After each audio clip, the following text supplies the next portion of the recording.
welcome back to another video. Hope everyone's doing well. Today we're going to talk about kids bikes. First up, how to pick out a kids bike, some thoughts and considerations, and then second, we're going to do a little bike check on the bike I picked up here, and then third, just me modding the bike up, a little bit of bike build. And yeah, hope you like it, hope you find it helpful. Cheers!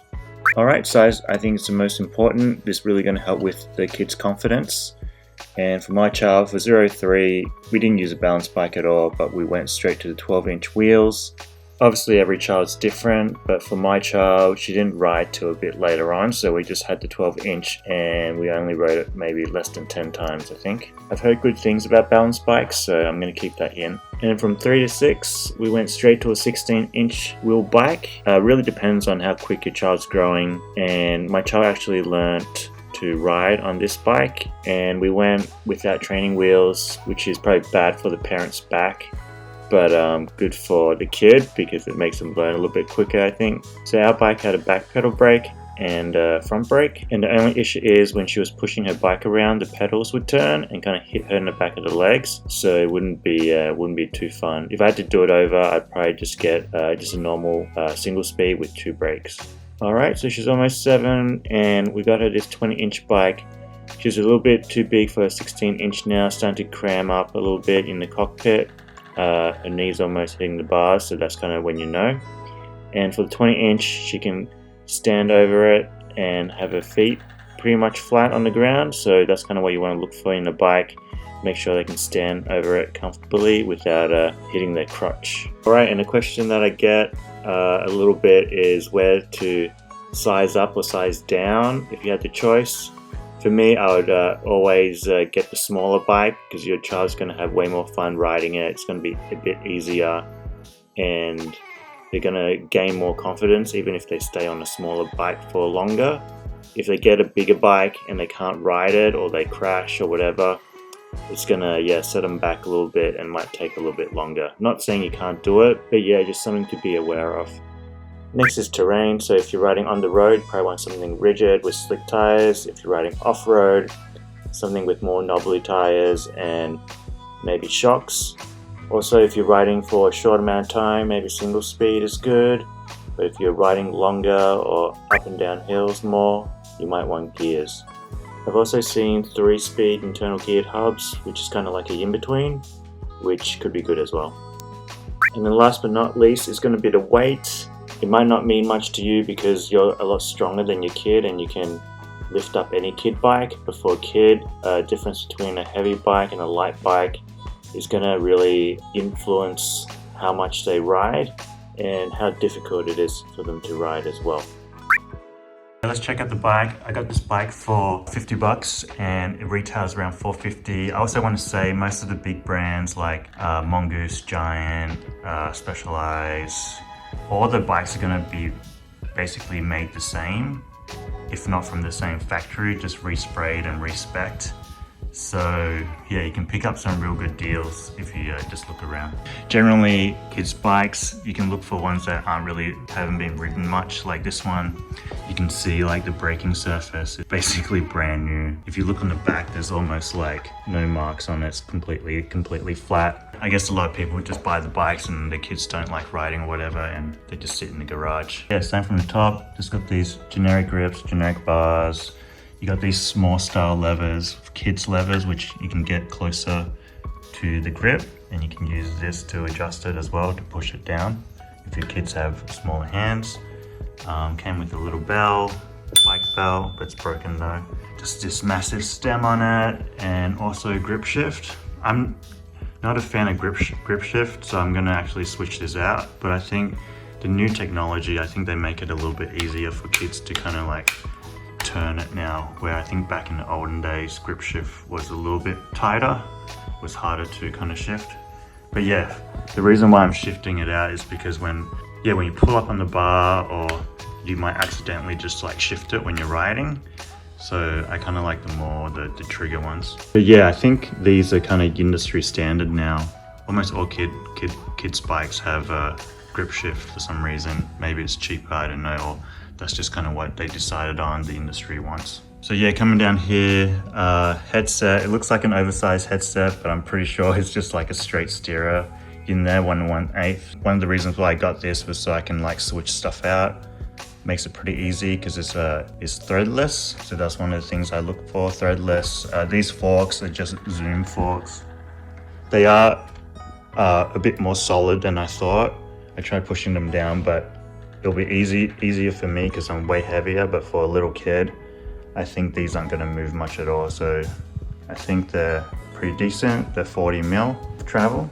Seat, just a generic seat. This seat is a little bit bent from the back, you can see it, but I don't know, probably pretty comfy for a kid. Not really a fan of these guts and this seat post. I think if you had a one-piece seat post, it'd be lighter, and then quick release clamp is nice as well. I don't know how much you're adjusting it with a kid, but it makes it easy if they're complaining the seat's too high or seat's too low. Brakes, just generic brakes. And then cassette, this is a freewheel cassette, 7-speed to attorney, and it has this little guard on it as well. And then you got a massive long cage derailleur here. Don't know if they could get away with like just a short cage, but you can see it almost hits the ground. It's like pretty close, but it works well. And then here has the chain guard. I also look for one with the chain guard. Most kids' bikes have chain guards now. It's good, but this one's double-sided so they don't get their pants or whatever stuck in here. Cranks are just generic cranks. Pedals, generic pedals. I don't know if these are too grippy, but I think they're good that they're not super grippy because you don't want the shins to be like hitting on this. And then this one also has a square taper BB, just old style cup and cone, but you can actually switch this to a more modern one with steel bearings to make it a bit lighter as well. And then here just comes with a bike stand.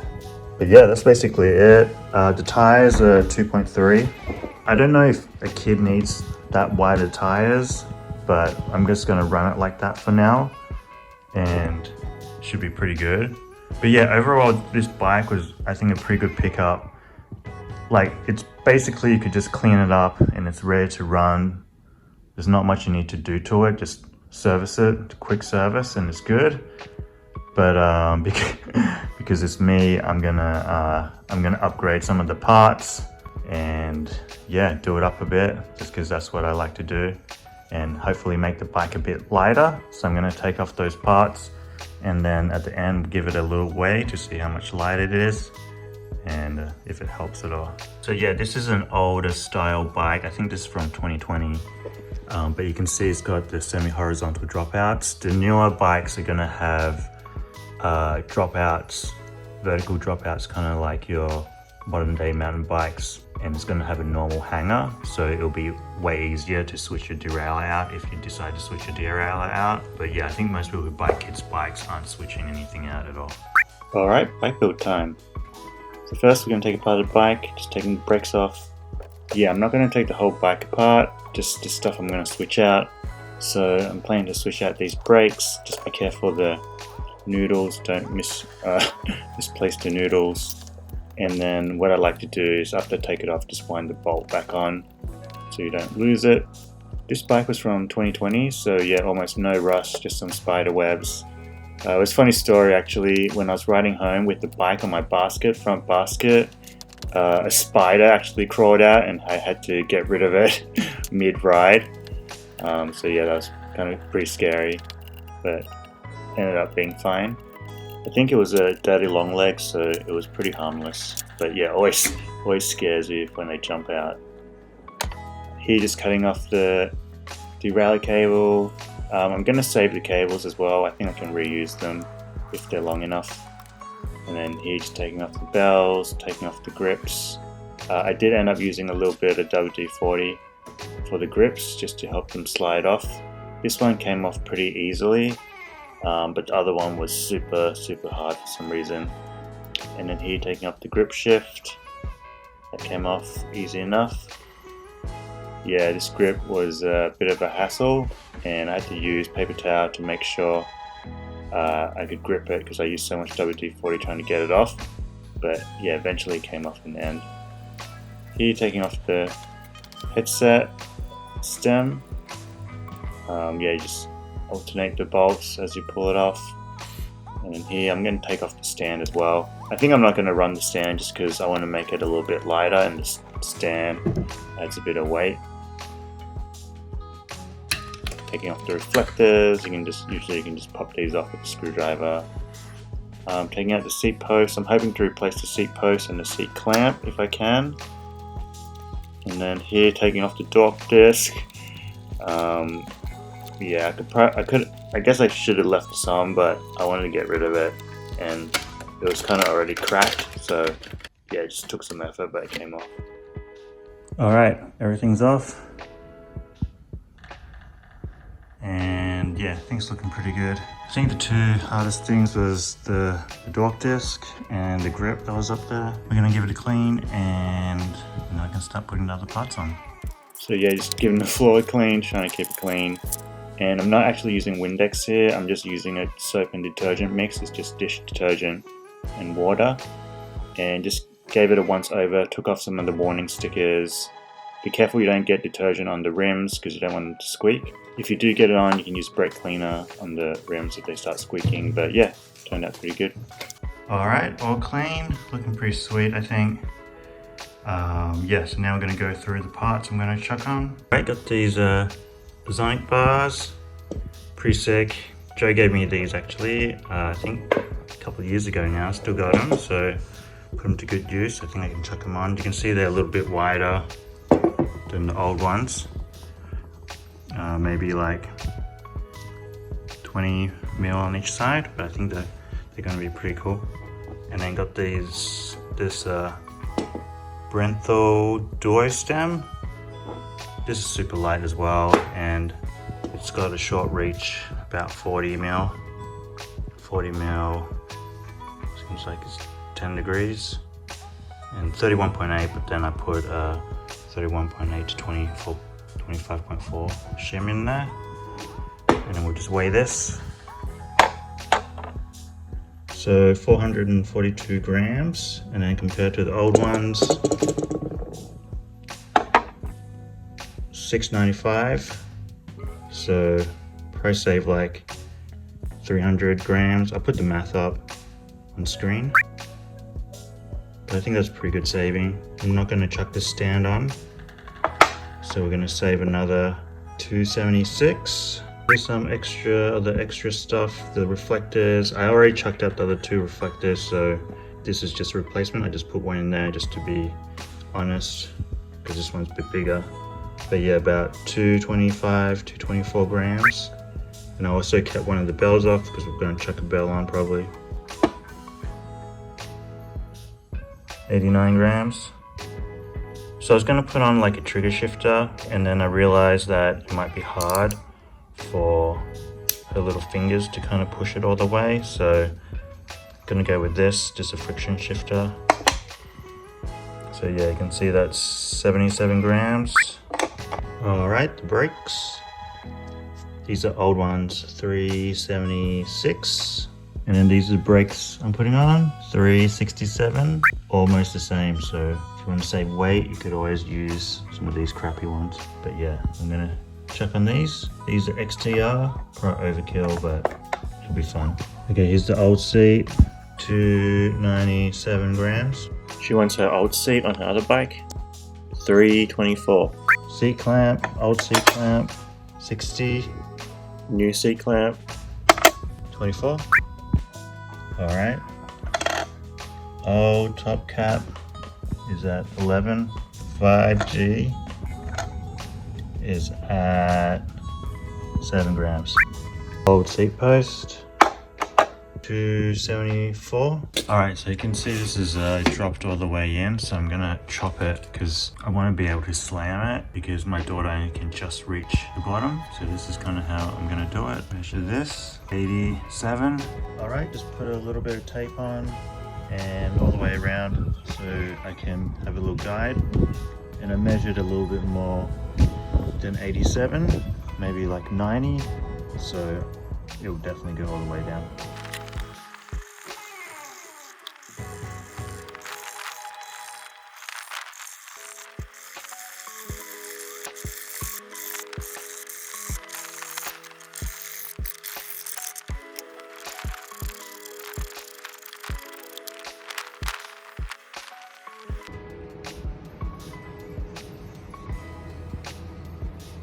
There we go. Bit that's slammed in there. Pretty perfect, I think. Once you get the seat color is going to go up a little bit. All right, let's weigh it. 266. So that's basically all the changes in the parts, and yeah, when you add it all up, it's yeah, not even a kilo, but a saving nonetheless. I think if I switched out the bottom bracket and the tires, it could be a bit lighter, but I think it's fine for now. Alright, time for the bike build. So yeah, just chucking the stem on, and what I'm going to do is run it a little bit lower because the forks make the bars high if I ran it on the top. And then this way I can kind of adjust it up and down when I need to. I'm going to do the cables up a little bit longer. I'm not going to cut the steerer. So yeah, that will help. And then if she gets a little bit big, I can also put a longer stem on in the future if I want to. So a lot of, yeah, just keeping my options open. And then here, just tighten up the stem, make sure the bar's at the right tilt. This Renthal stem, you gotta do the bolts at the bottom first and then do the top ones. But yeah, it's a pretty good looking stem, I think, and pretty light. Yeah, here it is, the old Azonic bars. Here, putting some grease on the little boss heads. I think that's what they're called. And then yeah, just putting the brakes on. Same with the back here. Boss mounts. I end up using the middle hole for the brakes. The front fork only had one hole, so you're kind of limited. But yeah, this one I just used the middle, and it turned out fine. Just tighten those on, and then here putting on the seat clamp, just making sure I add some grease onto it. I don't want it to kind of seize up, and just a protective coating. And then same with the seat post, grease that up as well. But yeah, everything came together pretty easy. Wasn't too much to it. And I think this seat post looks way better than the old one with the guts. With the old guts, I hate like undoing them, and there's so many bits here you can kind of just put on the seat, and it makes it easier. Chucking on the seat here, I did have to keep the seat post loose while I do up those bolts with my Allen key, and I try to keep the top of the seat as horizontal as possible. Of course, you can adjust this as you have a few rides. And then here, chucking on the levers and the shifters, or the shifter. With this Suntour thumb shifter, you just got to undo the little bolt on top, and then that's kind of how you put it on, and then the lever actually screws on as well. And then here, putting on these old plastic levers. These are pretty clean already, so I didn't have to do too much with these. And then yeah, I got to measure out the grips. I end up just doing the levers and the shifter loose, so I can chuck the grips on, and then once you chuck the grips on, you can kind of just bang them in, and then just measure to make sure they're the same distance from each side, make sure they're fully in, and then you can tighten the levers. I also made the levers pretty horizontal because she's going to be sitting pretty far down on the seat as well. But yeah, again, you can adjust these as you have a few rides. Here, adjusting the brake pads, make sure they line up with the rim. It's also a good idea to make sure your wheel is kind of true before you do this, because what happened to me was I kept adjusting the brakes back and forth, and then I had to true the wheel on the fly. And I always thought it would just be a minor adjustment, so I didn't put in a stand, but yeah, eventually I got there, but it was a little bit of a hassle. And yeah, you can adjust your brake line by these two things. One's going to adjust the tilt, and the other's going to adjust the length of the brake cable. Yeah, I also noticed the gear cable for this is quite long, so I'm going to trim this down too. Here's the gear cable. Gonna reuse this through. Pop that back on. Good to go. And then here, you don't have to cut a new cable. You can just pull this off with the pliers. Pretty straightforward. Yeah. You see this cable's worn, so I'm gonna have to recut a new piece. And then just use the old piece to measure it. Lacing up the back brake here. You can see I put the cable around the other side of the head tube just because it felt a little bit smoother. And then here just doing up the back brake, same as the front. This one was way easier. So yeah, I'm just getting the cable out of this. And basically you just do this. So yeah, there's basically 2 screws, one on the shifter side and one near the where the cable comes out. You got to use a smaller screwdriver, but then the whole case kind of pops off to the front. You can see a little spider web in there. And then you need kind of like something to kind of pop out the cable because it gets real stuck in there. I use just that spoke tool, but once you get it, you can just pull it out. And then here, lacing the cable in. Make sure you lace it in from the front, just like that. And then put the housing on. And then here, when you're doing this, just be careful how your cables overlay. And then, yeah, just chuck it on through the bottom. Make sure you don't miss the eyelet on the bottom of the BB. And then here, same thing, just putting the derailleur. My cable ended up being pretty short, but it was just long enough.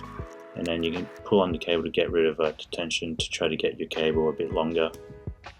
And that's looking nice. And in here, because it's friction, there was no indexing. Just make sure it reaches all the gears pretty comfortably. And here, last thing, just putting the cable ends on. I had to tuck it kind of like this, or bend it and tuck it like that, just to keep it away from the wheel. But it ended up being pretty stable. You can see I try to flick it around and yeah, it's not going anywhere. And that was the final thing, and here's the final bike.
Alright, that's it.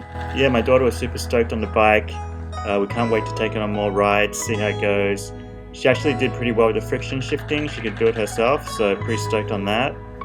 And yeah, this has been a pretty fun build for me.